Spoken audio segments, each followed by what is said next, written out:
But between the July election and yesterday, 25,135 people illegally and dangerously crossed the English Channel, a 28% increase on the same period 12 months earlier.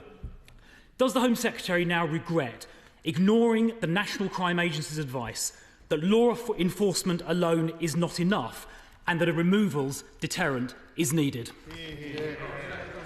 I just perhaps point out to the Shadow Home Secretary that the figure he refers to, when the Conservatives were in government, we saw that many people arrive in the space of just over 100 days because they completely lost control of our borders and let criminal gangs take hold along the channel. And 84,000 people arrived on small boats, while the Rwanda policy that he somehow wants to reintroduce managed to send just 4 volunteers.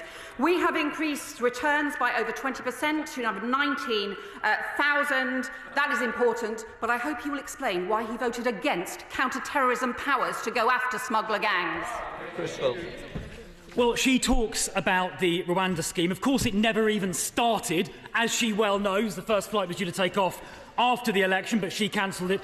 And in relation to returns, she mentions returns a moment ago and how they've gone up. What she failed to mention, Mr. Speaker, was the vast majority of those, of course, did not enter the country by small boat. The number of small boat returns went down after this government came to office and represent only 4% of people crossing the English Channel. Does she really think letting 96% of illegal immigrants stay here is going to deter anybody? To say to the Shadow Home Secretary, the Rwanda scheme ran for 2 years. It was running for 2 years. Exactly.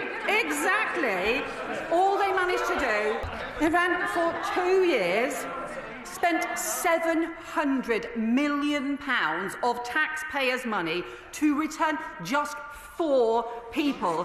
And in the period in which he was in government, 128,000 people arrived on small boats. A tiny percentage of them ever returned, even though those numbers included 12,000 Albanians. This government is having to sort this chaos out, but his party, again, fails to support counter-terrorism powers against smuggler and trafficking gangs, siding with the criminal smuggler gangs instead of the people of Britain. Thank you, Mr. Speaker.